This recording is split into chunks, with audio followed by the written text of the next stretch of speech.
Ginamit ni Apostol Pablo ang salitang contrariwise sa Galatians chapter 2 verse 7. At ang pakahulugan ng mga hyper-dispensationalist dito, ito daw ay tumutukoy sa kailang pagkaunawa na magkaiba umano ang ebanghelyo ng 12 apostol at kay Apostol Pablo. Kaya titignan natin dito ngayon kung tama ba ang kailang mga sinasabi at sa kailang nabuong doktrina.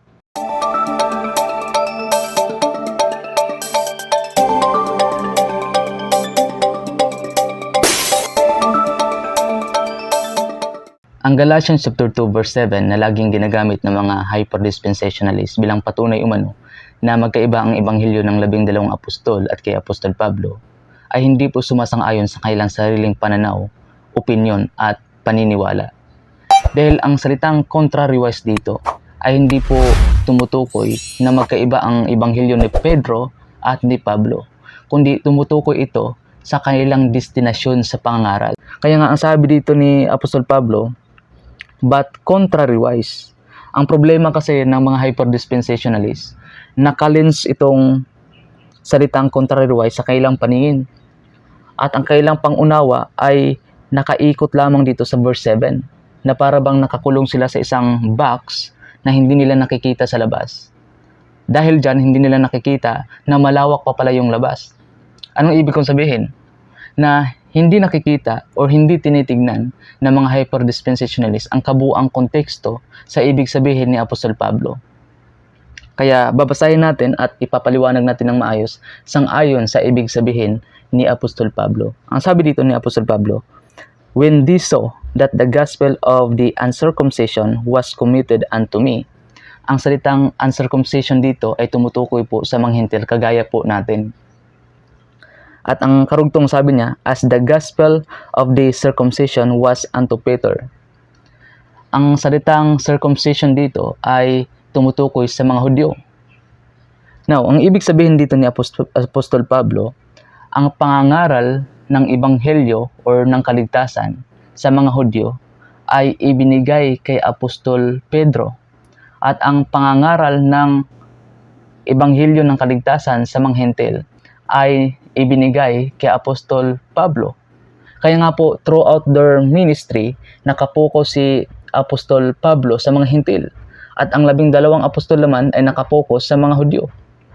Pero hindi nangangahulugan na magkaiba ang kanilang ebanghelyong hawak. Dahil wala naman silang ibang ipinapangaral, kundi ang Panginoong Hesukristo. Kaya ang salitang contrariwise dito ay hindi tumutukoy na may dalawang ebanghelyong ipinapangaral, iba sa 12 apostol at iba kay Apostol Pablo, kundi nakatukoy sa kailang destinasyon sa pangangaral.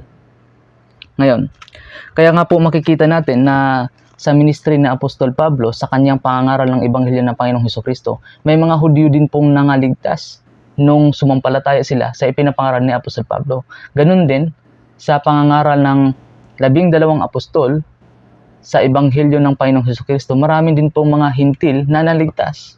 Anong ibig sabihin? Walang pagkakaiba. Maging hintil ka man or Hudyo, ay maaari kang maligtas kung ikaw ay sumampalataya sa Panginoong Hesukristo. Bagamat magkaiba ang kailang destinasyon, magkaiba ang kailang lugar, pero iisa lang po ang kailang ipinapangaral, na ang kaligtasan ay sa Panginoong Hesukristo. Ngayon, titignan natin ang mga sumusunod na verse, sa verse 8 and verse 9. For he that wrought effectually in Peter to the apostleship of the circumcision, the same was mighty in me toward the Gentiles. Okay? Wala pong sinabi dito na magkaiba ang kailang ebanghelyo. Sa verse 9, and when James, Cephas, and John, who seemed to be pillars, perceived the grace that was given unto me, they gave to me and Barnabas the right hands of fellowship, that we should go unto the heathen, and they unto circumcision. So, ibinigay ng mga apostol si Barnabas kay Apostol Pablo upang maging kasama niya sa kanyang ministry, sa kanyang pangangaral. Tutuusin ninyo, itong si Barnabas ay isang Hudyo, ngunit siya ay sumama kay Apostol Pablo sa pangangaral sa mga Hintil. Okay? Ang mga nakakasama ni Apostol Pablo sa pangangaral, karamihan, mga Hudyong mananampalataya sa Panginoong Hesukristo gaya nila Silas, Barnabas, John, at iba pang mga ngaral gaya nila Apolos at Aquila. So, hindi magkaiba ang kailang ebanghelyo. Paano natin nasabi? Kasi ang sabi dito ni Apostol Pablo kay Apostol Pedro nung sinuway niya ito, ang sabi ni Apostol Pablo sa verse 16 ng chapter 2 ng Galatians, knowing that a man is not justified by the works of the law, but by faith of Jesus Christ. Even we have believed in Jesus Christ. So, ipaniliwanag ng malinaw dito ni Apostol Pablo na maging Hudyo ka man or maging Hintil, iisa lang ang paraan upang ma-justified tayo sa harapan ng Diyos. Yun ay sa pamamagitan ng pananampalataya at hindi sa pamamagitan ng gawa sa kautusan. Okay? Kaya nga sabi niya, even we have believed in Jesus Christ, that we might be justified by faith of Christ and not by the works of the law, for by the works of the law shall no flesh be justified. So, kanino sinabi ito ni Apostol Pablo? Kay Apostol Pedro. Anong sabi niya? Maging Hudyo ka man or Hintil, isang paraan lang para ma-justified tayo sa harapan ng Diyos, yun ay sa pamamagitan ng pananampalataya at hindi sa pamamagitan ng paggawa ng kautusan. Hindi yan sinabi na magkaiba ang kailang ebanghelyo. O dyan ka na, iba yung ebanghelyo mo, iba sa akin. Kasi kung sasabihin mong magkaiba ang kailang ebanghelyo ng 12 apostol at kay Apostol Pablo, ibig sabihin, dahil sa parehong panahon sila nangangaral ng ebanghelyo, isa sa kanila ang sinumpa ng Diyos dahil magkaiba ang ebanghelyo ng isa at ang isa iba din. Dahil alam po natin na pangangaral ni Apostol Pablo sa chapter 1. Sa chapter 1, verse 8, ang sabi dito, but though we or an angel from heaven preach any other gospel unto you than that which we have preached unto you, let him be accursed. Ganun din ang sinabi niya sa verse 9. As we said before, so say now again, if any man preach any other gospel unto you that ye have received, let him be accursed. Okay? Now, kung iba ang ebanghelyong ipinapangaral ni Apostol Pablo at iba ang sa 12 apostol, ibig sabihin, itong ebanghelyo ng 12 apostol na ibinigay ni Kristo sa kanila ay napasa ilalim ng sumpa.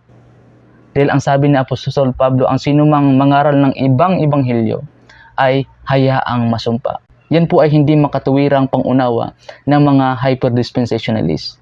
Kaya nga sinasabi ko sa inyo, hindi tinitignan ng mga hyper-dispensationalists ang kabuuang konteksto sa sinasabi ni Apostol Pablo.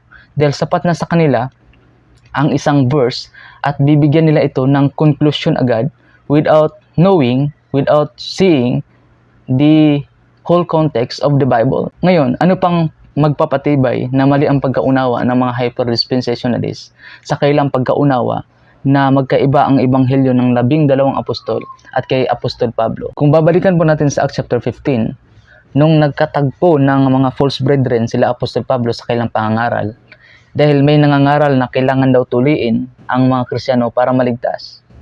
Kaya hindi naging komportable si Apostol Pablo, siya ay sumangguni sa church ng Jerusalem. Ngayon, kung magkaiba ang iglesia ni Apostol Pablo at magkaiba sila ng ebanghelyo, bakit ba kailangan sumangguni si Apostol Pablo sa church ng Jerusalem kung magkaiba naman sila ng ebanghelyo ng iglesia at pananampalataya?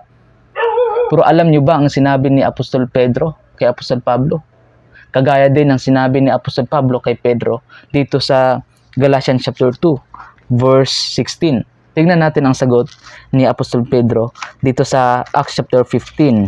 Ang sagot ni Apostol Pedro dito sa verse 7, ang sabi niya dito, Peter rose up and said unto them, Men and brethren, ye know how that a good while ago God made choice among us that the Gentiles by the mouth should hear the word of the gospel and believe. Okay? Wala silang sinabi ditong gospels, kundi gospel, nag-iisa ang ebanghelyong kailang ipinapangaral. Sa verse 8, And God knoweth the hearts, bear them witness, giving them the Holy Ghost, even as He did unto us. Kung paano natanggap ng mga Hudyo ang banal na espiritu, ganun din sa paraan natanggap ng mga Hintil ang banal na espiritu. Yun ang paliwanag ni Apostol Pedro. At ang sabi dito sa verse 9, "And put no difference between us and them, purifying their hearts by faith."